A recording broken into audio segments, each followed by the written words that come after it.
ایک بات یاد رکھو، بات سے بات نکلتی ہے، یہ جو آج کل کی نئی جنریشن ہے نا لڑکیوں کی، بیان خواتین بھی سنتی ہیں اور پھر بہت طنز کرتی ہیں کہ یہ ہمارے خلاف، جو بات ہے وہ تو کروں گا نا، ساس بھی تو خاتون ہی ہے نا جس کی حمایت میں بات کر رہا ہوں میں۔ آج کل انہوں نے ساس سسر کی خدمت سے بالکل ہاتھ کھینچ لیا ہے، بالکل ہاتھ کھینچ۔ یہ بہت غلط ہے۔ یہ جو مسئلہ بیان کیا جاتا ہے کہ بہو پر ساس سسر کی خدمت واجب نہیں ہے، یہ مسئلہ اس طرح نہیں ہے۔ واجب نہیں ہونے کا مطلب یہ ہے کہ نکاح کا جو ایگریمنٹ ہے، معاہدہ ہے، وہ ایگریمنٹ میں یہ چیز نہیں ہوتی کہ ساس سسر کی خدمت بھی کرے گی۔ یعنی عورت پر لازم ہے کہ وہ شوہر کی خواہش کو پورا کرے، اس کے گھر سے باہر نہ نکلے، اس کو اولاد دے، یہ نکاح کا ایگریمنٹ ہے۔ باقی اخلاقیات بھی تو کوئی چیز ہوتی ہے نا۔ آپ بس میں سفر کر رہے ہوں، کوئی بوڑھا آدمی بیچارہ ہانپتا کانپتا ہوا کھڑا ہوا ہو اور آپ کو پتا ہے کہ 1-8 گھنٹے کا راستہ ہے، آپ اس کے لیے سیٹ چھوڑو گے کہ نہیں چھوڑو گے؟ یا آپ بولو گے کہ سیٹ کے پیسے چونکہ 50 روپے 20 روپے میں نے دیے ہیں، چلو لمبا سفر ہے، پنڈی جا رہے ہیں آپ، اس میں تو آپ کنڈکٹر سے بولیں گے بھائی تو نے جب سیٹ نہیں تھی تو بوڑھے کو چڑھایا کیوں تو نے، اور ہم کیا پنڈی تک کھڑے ہو کر جائیں؟ وہاں تو بات سمجھ میں آتی ہے۔ آدھے گھنٹے کا سفر ہے، 15 منٹ کا سفر ہے، آپ نے 20 روپے دے دیے، بیٹھ گئے آپ، اب ایک بیچارہ ہانپتا کانپتا ہوا بوڑھا کھڑا ہوا ہے، تو آپ کے لیے سیٹ دینا واجب نہیں ہے اس کو، کیونکہ سیٹ کے پیسے کس نے دیے؟ آپ نے دیے، پہلے آپ آئے ہو۔ لیکن اخلاقیات کیا اس کو گوارا کر؟ کوئی وہاں کوئی باشعور بندہ بیٹھا ہوگا، اس عمل کے بعد آپ سے محبت کرے گا وہ؟ ہے بھائی، یہ تقریر سن کے وہ خوش مطمئن ہو جائے گا کہ بھئی پیسے میں نے دیے، میرا حق ہے؟ ٹھیک ہے، پیسے آپ نے دیے، آپ کا حق ہے، لیکن ایسے موقع پہ ذرہ برابر بھی انسانیت ہو تو انسان اس بوڑھے کے لیے جگہ چھوڑ دیتا ہے۔ چھوڑتا ہے کہ نہیں چھوڑتا؟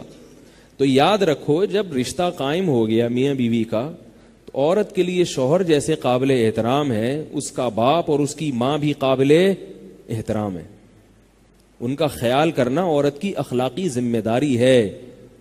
اگر ان سے وہ تمیز سے بات نہیں کرتی، ان کی خدمت جو ضروری خدمت ہے وہ نہیں کرتی، تو وہ یہ نہیں کہہ سکتی کہ مجھ پہ واجب نہیں ہے۔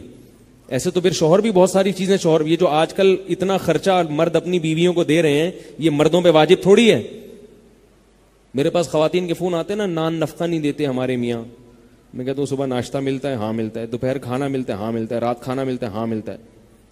سال میں 4 جوڑے بنتے ہیں؟ ہاں وہ تو بن ہی جاتے ہیں۔ تو اور کیا چاہیے؟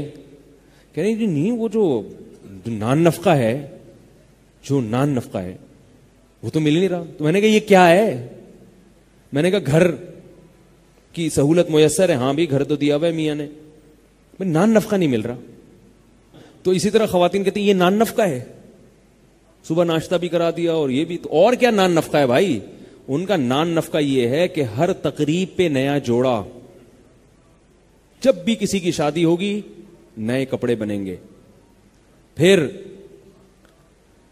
میکڈونلڈ، صحیح ہے نا، پھر 2 دریا پہ جانا ہے ہر ہفتے، یہ ساری چیزیں ملا ملو کے، پھر میرے سالہ آ رہا ہے اس کی دعوت، پھر ساس آ رہی ہیں پھر اس کی دعوت، پھر فلانا آ رہا ہے، پھر وہ ایک بیچارے پر نا ایک اس کو نان نفقہ کہتے ہیں۔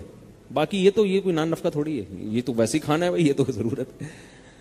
تو بھائی وہ بھی تو اضافی خرچ کر رہا ہے، تو آپ کی بھی ذمہ داری ہے کہ آپ بھی اخلاقیات کے معیار پہ پورا اتریں۔ باقی یہ بڑا گمبھیر مسئلہ ہے کہ میں یک طرفہ بات نہیں کرتا، بعض دفعہ ساس اپنے ساس ہونے کا بھی ناجائز فائدہ اٹھاتی ہیں، وہ ہر وقت ذہنی طور پہ ٹارچر کرتی رہتی ہیں، یہ بھی ہوتا ہے۔ سسر اتنا نہیں تنگ کرتے، ساسیں زیادہ تنگ کرتی ہیں، وہ ٹارچر ذہنی طور پر، وہ اپنی بیٹی نہیں سمجھ رہی اس کو۔ اس لیے علماء آج کل کہتے ہیں کہ بھائی بیوی کو الگ گھر پہلے لے کے دو اور شادی بعد میں کرو۔ حضرت مولانا اشرف علی تھانوی رحمہ اللہ نے اس پہ بہت تاکید کی ہے کہ بھائی پہلے الگ گھر کا انتظام کرو پھر شادی کرو۔ ہاں جس کے پاس گنجائش نہیں ہے تو ایک الگ بات ہے، لیکن ہر گھر میں ایسا نہیں ہوتا۔ بہت ساری جوائنٹ فیملیاں میں جانتا ہوں بہت تمیز کے ساتھ رہ رہے ہیں، کیونکہ جوائنٹ فیملی میں رہنے میں جو برکتیں ہیں وہ الگ الگ رہنے میں نہیں ہیں، لیکن اس کے لیے پھر دل بھی تھوڑے سے